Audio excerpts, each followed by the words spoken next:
Funky hair. That's life now. Funky hair. Sorry, it's like I'm gonna see it all day into the bottom.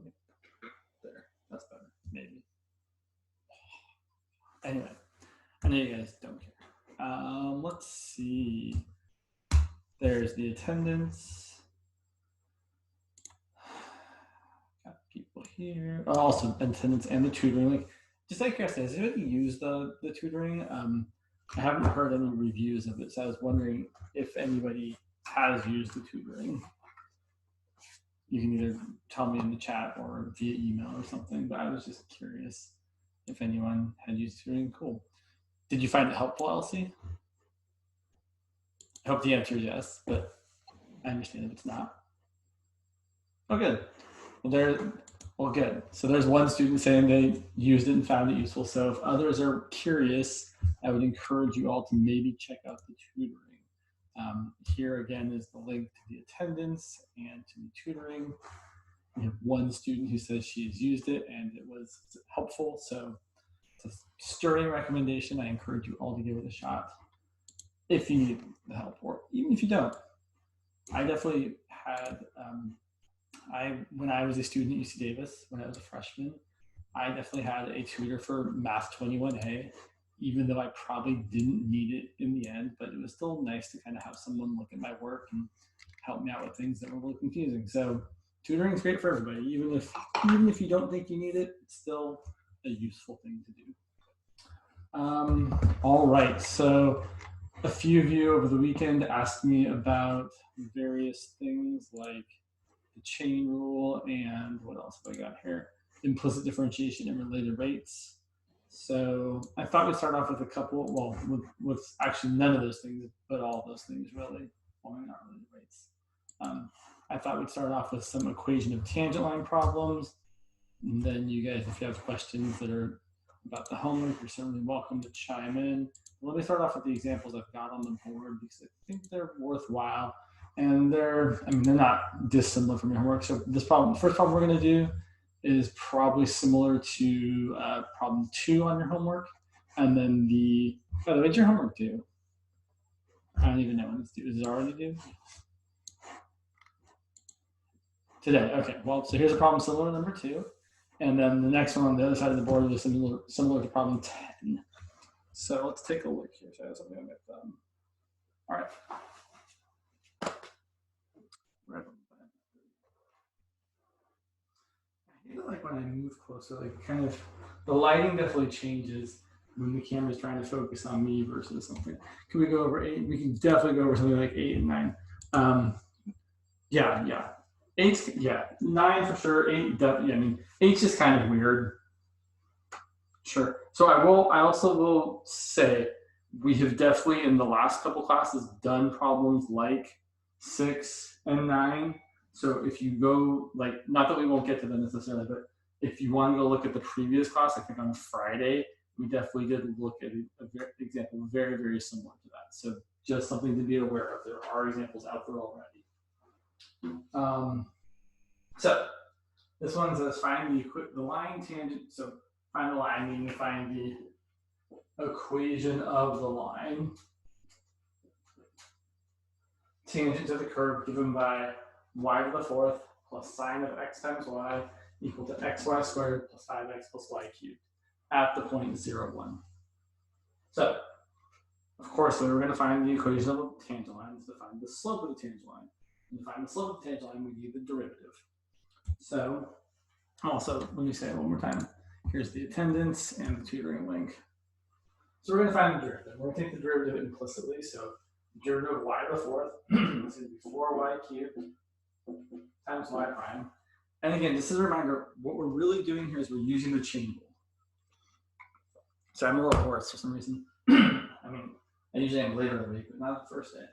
So, right, you've got some stuff to the 4th, and the derivative of that is 4 times your stuff cubed times the derivative of your stuff. And that's just chain rule. Right. The derivative of sine of some stuff is cosine of that stuff. But then we have to multiply by the derivative of that stuff. And the derivative of x times y is going to require the product rule. So the derivative of x is 1 times leave y alone and then add and flip it up and say the derivative of, sorry, leave x alone, and the derivative of y is y prime.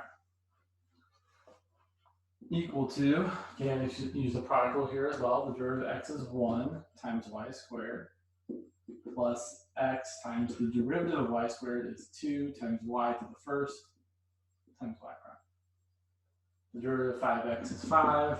The derivative of y cubed is 3y squared times y prime. Questions about this before we go to the next step?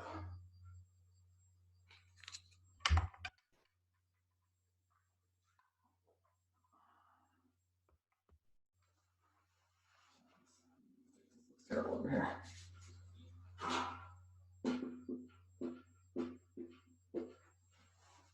Okay. So actually at this point you have a choice. So since we're only trying to find the equation of line tangent and we're not actually asked to find the derivative, we can go ahead and plug in 0 for x and 1 for y now. That's going to make things a lot easier. So if I plug in, I'll change up the color so that we can come back to this. I want a red pen. Let me grab this red pen over here. I got a whole stack of pens over there. I'm going to plug in right now. I'm going to plug in x equal to 0 and y equal to 1. And that's going to make this a lot easier. So I plug in 0 for x, let's see, 1 for y. So you get 4 times 1 times y prime plus cosine of 0 times 1 is 0, and cosine of 0 is 1 times 1 times y is just 1 plus x is 0 times y prime equal to 1 times 1 plus 0 times a bunch of stuff is just going to be 0 plus 5 plus 3 times 1 squared is just 1 times y prime. And that's a lot easier than trying to actually solve this equation for y prime and then plug in 0 for x and 1 for y. So let's see. Let's simplify this a bit. We've got, let's see, 4y prime plus 1 times 1 is just 1 equal to 1 plus 5 is 6 plus 3y prime. Bringing all my y primes to the left. 4y prime minus 3y prime is 1y prime. And bringing all this to the right, 6 minus 1 is 5. So our slope is 5. Our point is 0, 1. And the equation of our line is going to be y minus 1 equal to m, sorry, which is 5, negative 5, positive 5, sorry, times x minus 0, or y equal to 5x. So for a problem like this, I really strongly recommend right after you differentiate both sides, don't try and solve for y prime unless you're specifically told you have to find the derivative. Just go ahead and plug in your points to figure out what your slope is at that point. That's definitely how I would do it. There's the attendance and tutoring again. All right, so let's look at, so are there questions about this before we go to the other side?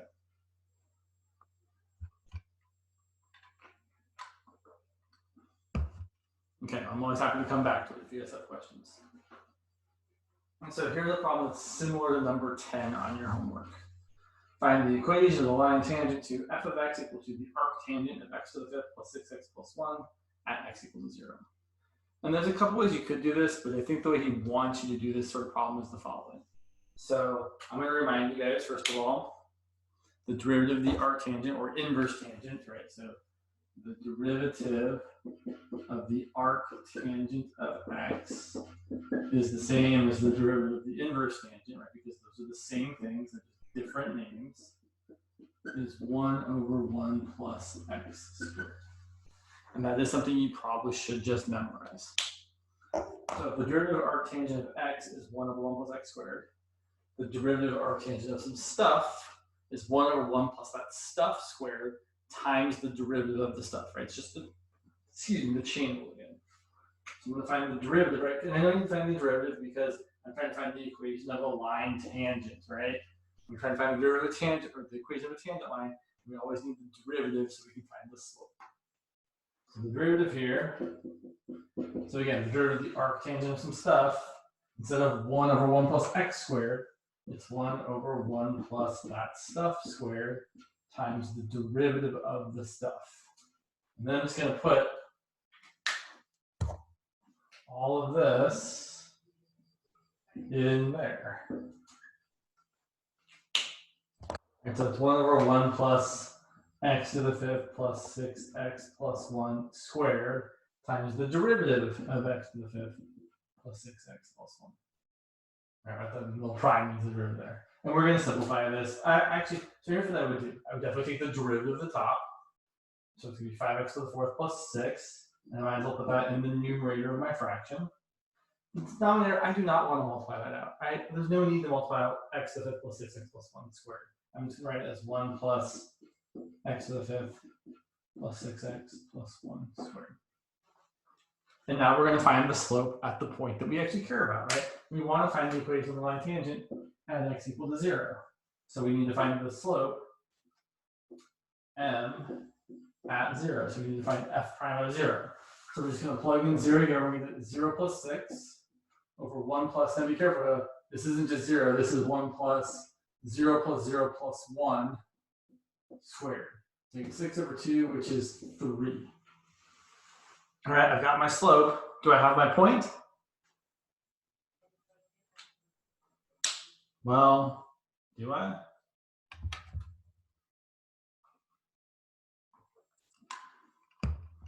I'd say I have half of it. Yeah, we need to find y. We've got the x value. He actually kind of gives it to you in the problem, although you have to know what it means here. So to find y, well, y is the function value, right? So y is f of 0, which is going to be the arc tangent of 0 plus 1, right? So I'm just plugging in 0. I'm getting 0 to the 5th plus 6 times 0 plus 1. So I've got the arc tangent of 1. And again, when I read arc tangent, what I really say in my head is I'm finding the angle whose tangent is equal to 1. And what angle do we take the tangent of and get 1? Well, it's actually in the problem even. It's pi over 4. You do need to be using radians, right? You can't say it's 45 degrees, even though it's also 45 degrees. We have to use radians here. So our y value is pi over 4. So the equation of our line, let's write it up here. I've got my coordinates. Right, my point is 0, comma pi over 4. I've got my slope is positive 3. And so my equation is y minus pi over 4 equals 3 times x minus 0. Or writing it in the y equals mx plus b form, y equals, let's see, multiply this out, you get 3x, and then add pi over 4. And that would be the equation of our line. And the problem number 10 that you guys have is very, very similar to this. Are there questions about that?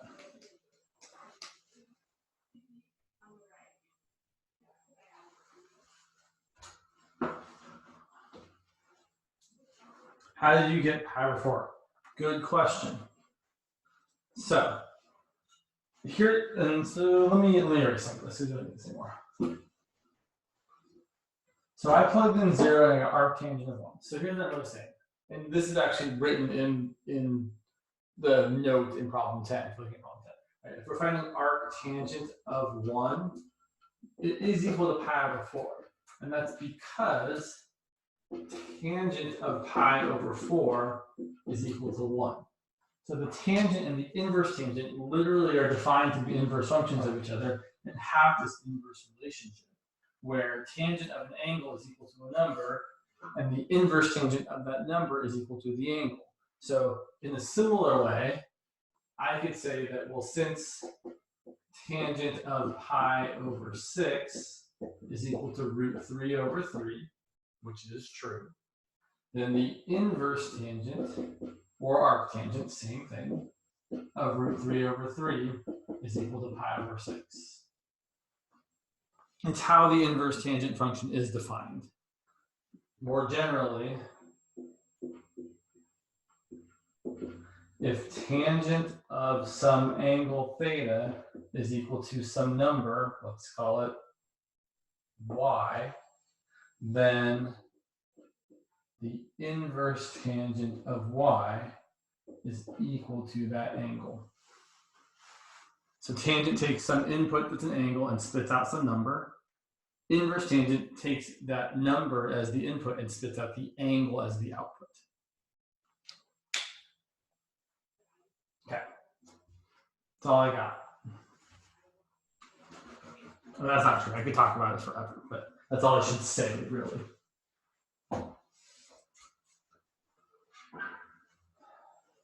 I suppose there's one other one you should just be aware of. The inverse tangent of 0 is 0 because tangent of 0 is 0. So tangent of 0 radians is equal to the number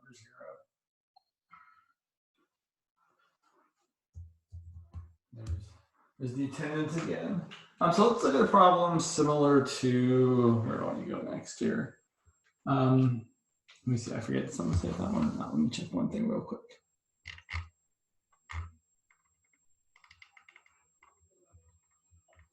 So let's look at 8 and 9. So 8 is really just, I mean, 8's just kind of silly, I feel like. But let's take a look at it. So, I mean, all these problems at this point are relying somewhat on the chain rule, right? There's a chain rule element to all this. So we have to remember, first of all, that the derivative of the natural log of x is 1 over x. And more generally, the derivative of the natural log of some stuff is 1 over the stuff times the derivative of stuff. Oh. You know what we haven't talked a lot about is repeated applications of the chain rule, and this is definitely an example of kind of. So let's take a look at some examples like that. So we'll kind of work our way to this question number 8 in a roundabout way. So let's say I want to find the derivative of, yeah, we should go ahead and do it. Sine cubed of x to the 5th plus cosine of x. Okay, so when I'm thinking about taking a derivative of something, and I recognize there's a chain rule, because there's definitely a chain rule here, right? There's a sine of some stuff that's more complicated than just x. It's really important to kind of recognize what function is your outermost function, right? Because if you read this, you kind of say the sine part first and the cube part second, but really the cubing is what happens last. Like first you input x, you get x to the 5th plus cosine x, then you take sine of that, then you take the third power of that. So when I see a trig function with a power specifically, I really like to rewrite it, and you should too, as sine of x to the 5th plus cosine of x, all raised to the third power. So that now it's more obvious that my outermost function is being raised to the third power. So now let's take the derivative. So the derivative of x to the 3rd is 3x squared. So the derivative of some stuff to the 3rd is 3 times my stuff squared times the derivative of that stuff.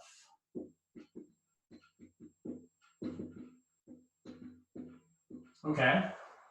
So now I have to multiply by the derivative of that stuff. So I have to multiply by the derivative of sine of x to the 5th plus cosine x. But here's the problem. Sine of that stuff, well, I just said stuff, and you have to use the chain rule again. So I know the derivative of sine of x is cosine of x. So the derivative of sine of some new stuff, let's use green pen, right?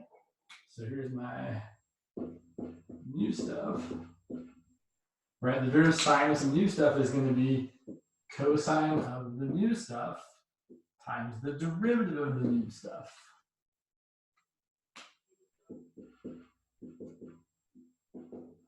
And then the derivative of x to the 5th plus cosine x is 5x to the 4th minus sine of x. So, right, we have the derivative of some stuff cubed. There's 3 times that stuff squared. And then we multiply by the derivative of the inside stuff. We had to use the chain rule again, because the derivative of sine of some new stuff is cosine of the new stuff times the derivative of the new stuff. So that's kind of a, that is a repeated chain rule problem. So let's do one a little bit, similar to this problem 8 here. Now, there's a couple ways you could go with problem 8. You could do, there is some simplifying you could do first. I don't know if we really want to or not. So let's say we had a function that was looking like, I don't know, f of x equal to the natural log of x to the fourth plus 2x to the 7th power. Sure.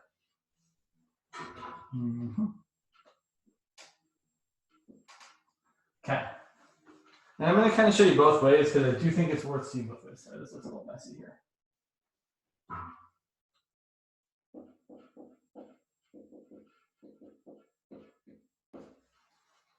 We could totally do this without any simplifying first. So here's one way we can do this. All right, my outermost function is a natural log, right? I've got the natural log of some stuff.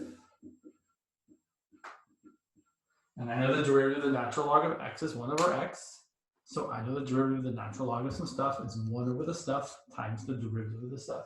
And we can do this in multiple steps if we want. We can say it's going to be 1 over that stuff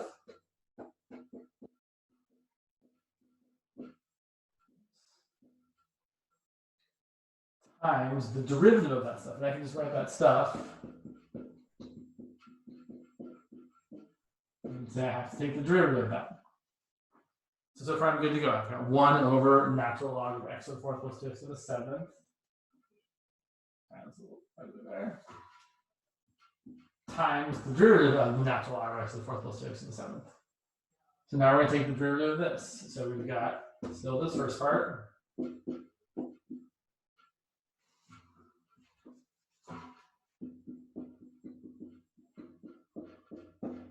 And then the derivative of the natural log of x to the 4th plus 2x to the 7th. Well, the derivative of the natural log of some stuff is 1 over the stuff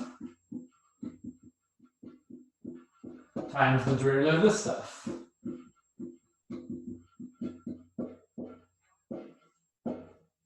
Right?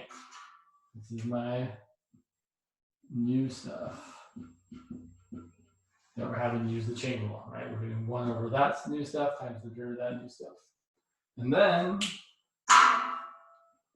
gotta take the derivative of that. So it's going to be, let's see, 1 over natural log of x to the 4th plus 2x to the 7th times 1 over x to the 4th plus 2x to the 7th times the derivative of x to the 4th plus 2x to the 7th, well, the derivative of some stuff to the 7th power is 7 times my stuff to the 6th power times the derivative of this stuff. And I could just say it's the derivative of x to the 4th plus 2x, but since it's fairly easy, let's just finish up. So that's going to be 4x cubed plus 2. Kind of a bit of work. Now you can certainly do this all in one shot. You can say, okay, the derivative of natural log of some stuff is 1 over the stuff. And I have to multiply by the derivative of this stuff. Now I think of this as my new kind of function. The derivative of this function is, well, the natural log of this new thing is 1 over that new thing times the derivative of this new thing. Well, the derivative of this new thing is 7 times this thing to the 6 times the derivative of that thing. You could certainly do this in all one step if you want to, but you can also break it up into multiple steps. Just remember, and I've seen too many students kind of do this, when you write this step where you say like it's 1 over the thing times the derivative of that thing, you can't just stop there. I've seen a lot of people stop there. You actually have to go and take this derivative in the next step. Let me show you another way you could do this, and this definitely applies to the problem you actually have, which is natural log of x squared.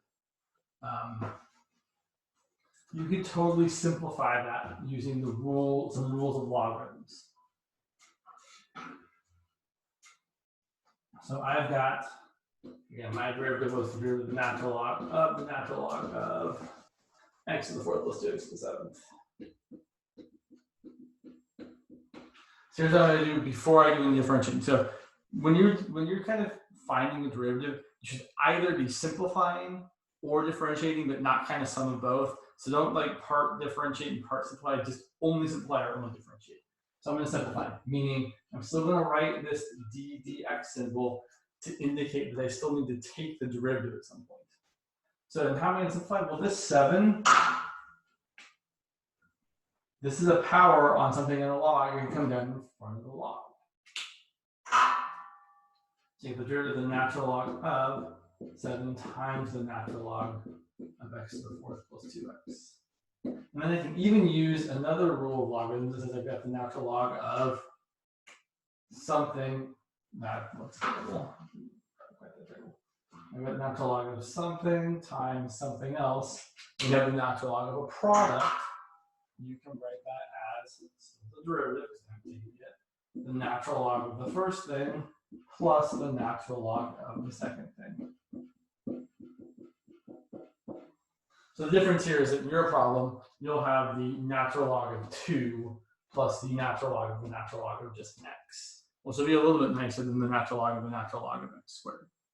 Okay, so now I want you guys to think about this for a second. But I do want you to answer. What's the derivative of the natural log of 7?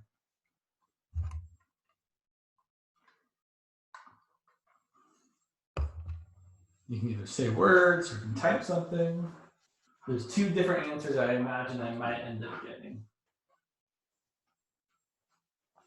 1/7 is definitely a guess I would expect to see. Not going to say if it's right or yet not.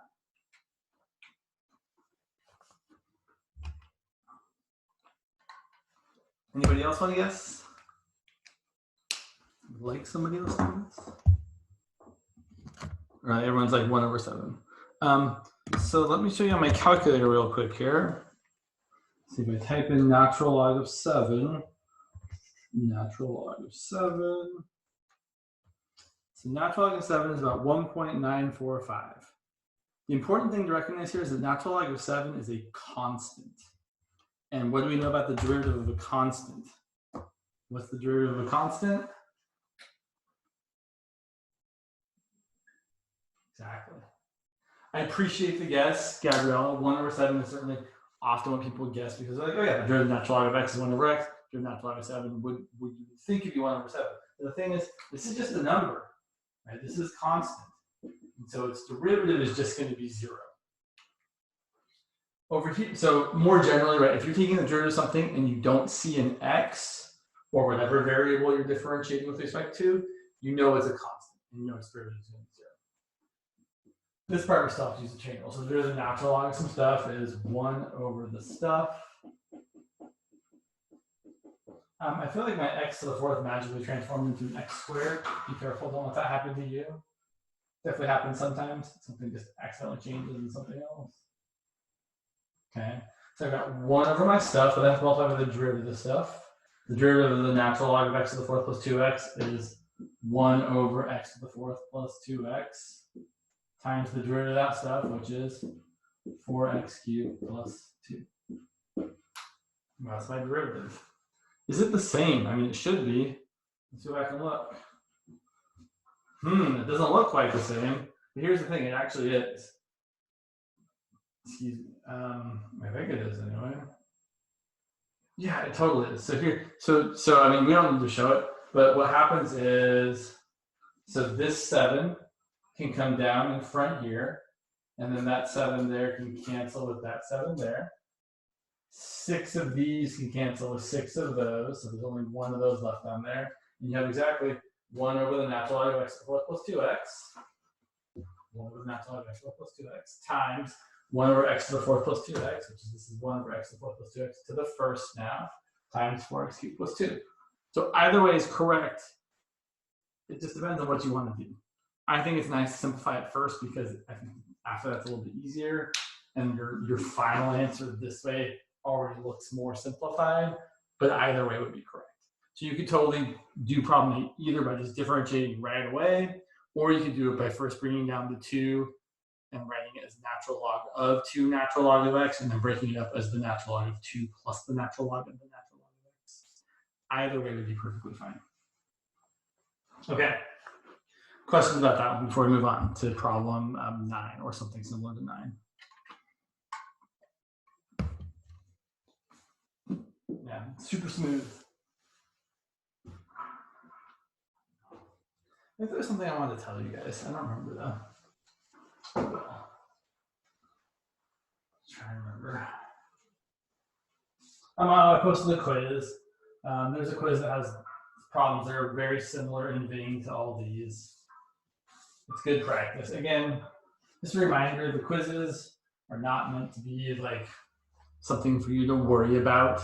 If you don't do it on time, that's all right. If you don't do it at all, that's all right. Like, just, I want you to do the quizzes so I can grade things for you and give you feedback. But if you've got a lot of other stuff going on, I totally understand that the quiz should be a low priority. So do the quiz, but don't sweat the quiz. And if you really like, I don't have time, but I want the points, just like you could literally write on the quiz, James, I don't have time, here it is. Or you can send me an email. Like, it's really just do the quiz. But if you don't have time, all right, so let's see. So problem 9, if I were a teacher, when I have taught this class and given exams at other schools, I've definitely asked questions like that, or maybe even exactly like that on a test. It's a great test question. So let's do something, we'll make it not too trivial. Let's say f of x is, let's say x to the cosine x. And I want to find the derivative. So here's the thing I would say, don't worry about the x being greater than 0 part. That's not something we need to really pay attention to. It is kind of important because if x is negative, you get weird, like, you can have weird things happening where x, like a negative number to a weird fractional power isn't defined. Don't worry about the x being greater than 0, though. It's not important. So first of all, whenever I'm doing let's say, so if someone was going to be cruel or confusing, they might say this. They might say find the derivative of that. And the reason why this is less nice, sorry, there's like a terrible, I'm looking through this square here. So the reason I find that to be less nice is because if you're going to take the derivative of this, you need to use logarithmic differentiation. And to be able to use logarithmic differentiation, you have to have an equation where y is equal to your function, or f of x, but y is nicer, so that you can take the logarithm, the natural logarithm of both sides. So I'm going to start with y equal to x to the cosine of x. Or whatever you like, so y is equal. And then we're going to take the natural log of both sides. So the natural log of y is equal to the natural log of x to the cosine of x. And this is always the process whenever I have something I'm trying to take the derivative of, where there's a variable in the base and in the exponent. If that's the case, where you see, oh, I have a variable in the base and the exponent, you should be always thinking, oh, I need to take the natural log of both sides. Meaning, if there isn't a both sides, you need to make another side, right? If you see this, you have to say, oh, I have this, and I'm going to take this. And we're trying to find y prime, right? If I've got y equals my function, I'm trying to find y prime. Okay, what's the derivative of the natural log of y? Gabriella, this time your answer would be mostly correct. Well, the answer wouldn't be 1 over 7, it would be 1 over what? Yeah, thank you. However, it's not just 1 over y, because we have to use the chain rule, because y is a function of x. So it's really 1 over y times y prime. Or if you were using f of x, right, you could say natural log of f of x is x to the cosine x, and then the derivative would be 1 over your stuff times the derivative of your stuff, right? Oh, sorry, I forgot the natural log over here. Oh. I'm getting way ahead of myself. So it is correct to write 1 over y prime, but there's a step I forgot to do, right? Because I don't know how to take the derivative of x to the cosine x. The whole reason I took the natural log of both sides was so I could do a simplification before I got here. So we're going to erase this, but we're going to get right to it in 1 second. Before we can do that, we have to rewrite this side. The whole reason for taking the natural log of the right-hand side is so that this cosine of x can come down in front. So I have cosine of x times the natural log of x. And then we can take the derivative of both sides. And say that on the left, you have 1 over y times y prime. On the right, we have to use the product rule. And this is always going to be true for these types of problems, because if your base has an x and your power has an x, and you take the natural log of both sides and you bring down the power, well, you're going to have an x from the power you brought down, and you're going to have a natural log of something with x in over here. So you're going to have functions of x multiplied together, and that will always, always, always require the product rule. So without a doubt, always going to have the product rule. So let's see. So I have the derivative of cosine, which is negative sine, times leave that alone, plus the cosine alone, and the derivative of the natural log of x is 1 over x. Okay, there's 2 or 1 step left, depending on how you like it. If we do it in 2 steps, first we're going to multiply both sides by y.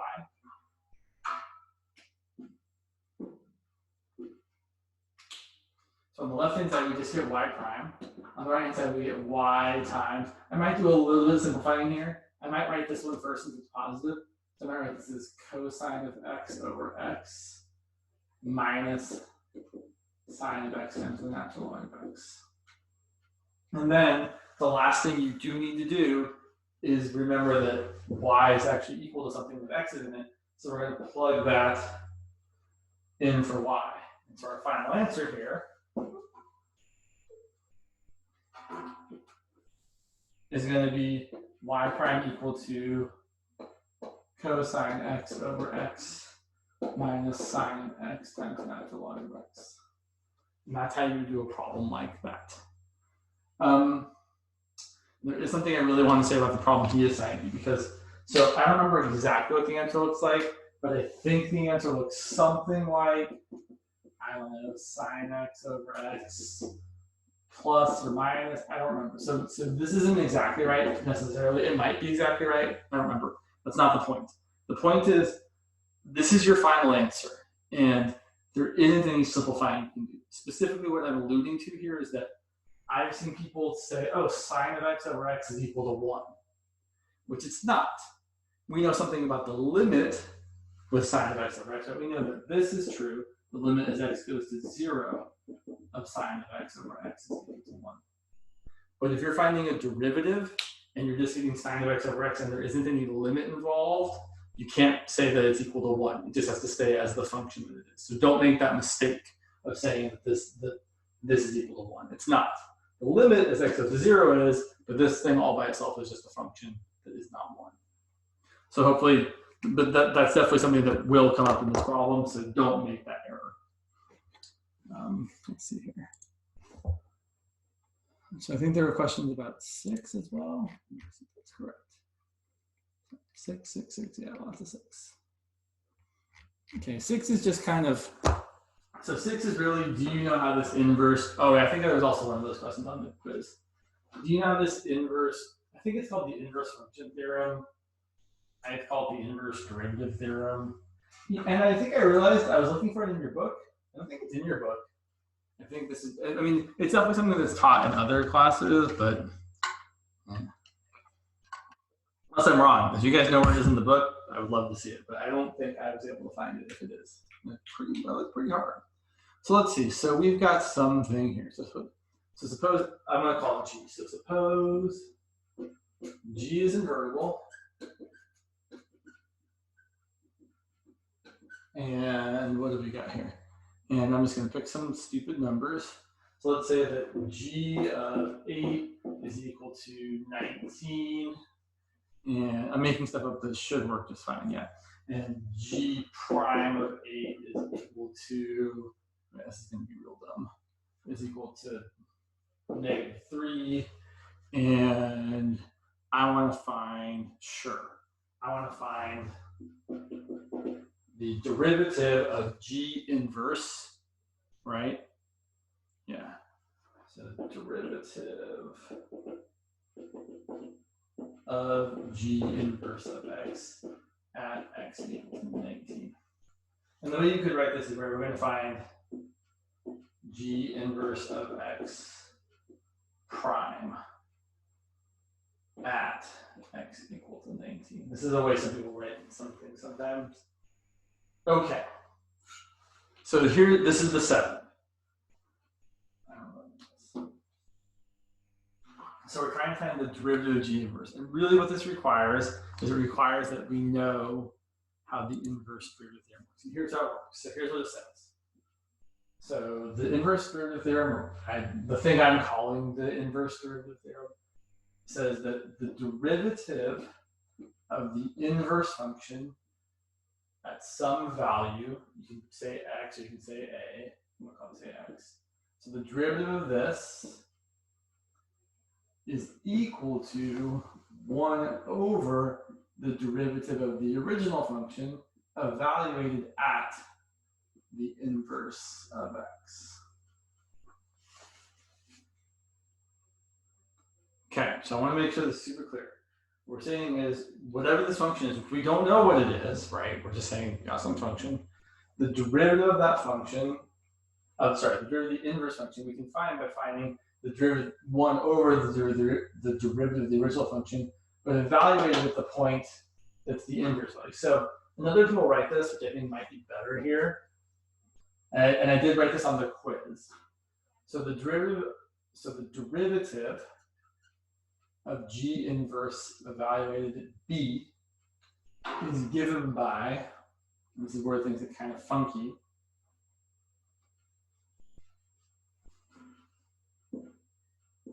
It's equal to 1 over G prime of A, and where G of A is equal to B, which is the same thing as saying G inverse of B is equal to A. So I will be perfectly frank. I used to really find this very confusing. I was like, what the heck are they doing?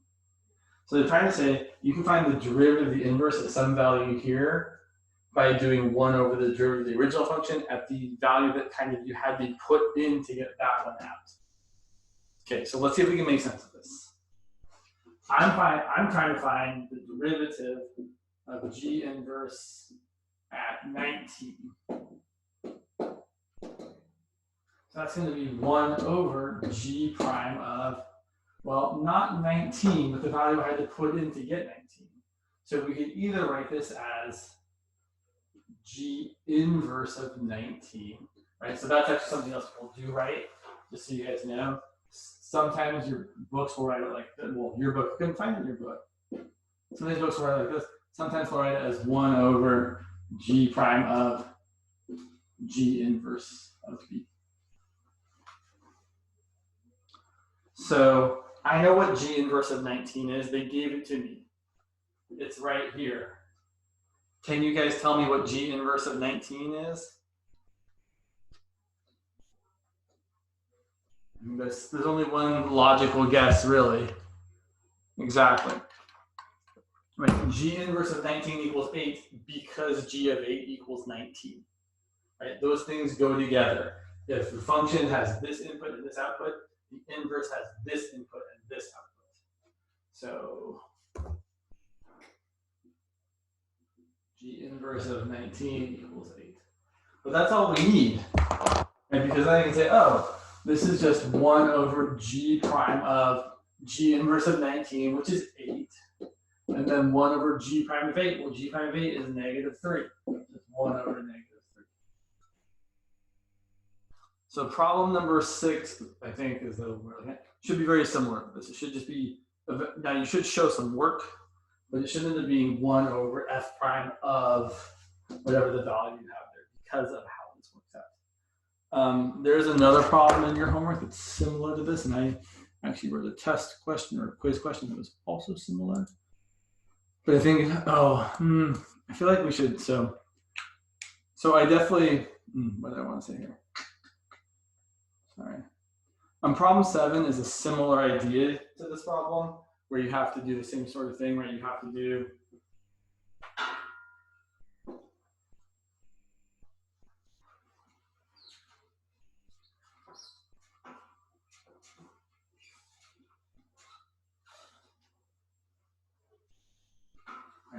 so I think it's worth looking at another problem similar to 7. And then, so I don't want to, after today, I would say we probably shouldn't try and spend too much time on this inverse derivative thing, because while it does come up occasionally, it is not the most important thing ever. There are much more valuable things to be talking about. But let's look at one more example. So let's see what I'm going to do here. So let's say that f of x is equal to, sure, what do I want to make this? Sorry, I have to think for 1 second. Sure, negative x to the third plus e to the -2x minus 5x plus 1. So f of x is invertible, I'm pretty sure. We'll pretend like it is. So f of x is invertible. I want to find, what do I want to find? I want to find, how do I write this? Yeah, I want to find the derivative of f inverse of x evaluated at, what do I got here? X equal to 2. Which to me seems at least a little bit like, huh? But again, we're using this inverse derivative theorem, which is, okay, I can find the derivative inverse by saying, well, it's going to be 1 over the derivative of the function evaluated at not 2, but the thing you would have to plug in to get to. So we really need evaluated at f inverse of 2. And this is what I think makes this problem a little bit tricky. You have to say, well, what's f inverse of 2? Well, let's see. I know that if f inverse of 2, let's call it r. If f inverse of 2 is equal to r, that's the same as saying f of r equals 2. So really, our job here is that r, pun intended, not intended, but appreciated. I can't say r without laughing now. Our job is to figure out what you have to plug in for x to get 2 out. So any guesses as to what we can plug in for x and end up getting 2? Yeah, exactly. It's usually going to be the most obvious thing. And especially if you got something like e to the whatever, we need e to the whatever to be an integer, and the only way that's going to happen is if the power is 0. So you have to plug in whatever value of x makes this 0. Sometimes people make this a little tricky and then they make e to the 2x minus 2, so x has to be 1, which we can't cool. So yeah, so r is going to be 0. So that means we are going to be evaluating this at 0, right? Because f of 0 equals 2. So f inverse of 2 equals 0. And that's what's going to go in here. So we're going to get 1 over the derivative of this, which is negative 3x squared, plus e to the negative 2x times negative 2, right? That's the chain rule. E to the stuff times the derivative of the stuff, and then minus 5. And then we're going to plug in 0. And sometimes people use a vertical line like this with a subscript of x equal to 0 to indicate that you're evaluating that at 0. So we plug in 0, we run out of room, we get 1 over 0 plus e to the 0 is 1 times negative 2. So negative 2 minus 5 is negative 7. Look, we end up getting 1 over 7 later on. That's negative 1 over 7. So that's how you do a problem like number 7. I was going to do a related rates problem, but we clearly are almost out of time. And as much as I would like to do one, it's definitely going to take longer than 2 minutes. So any last minute questions before we all day? I can make some related rates videos if you guys want with a couple of different examples. I'm going to do that even if you don't want. Let me turn myself a note here. Related rates videos.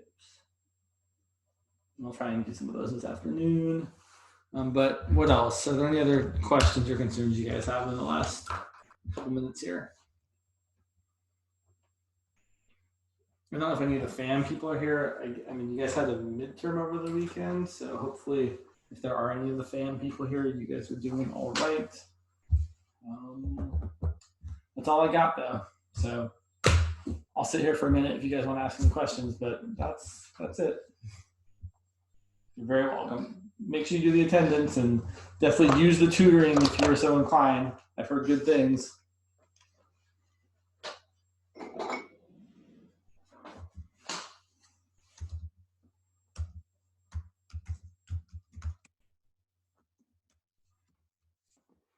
I'm gonna end the meeting, but feel free to ask questions as usual.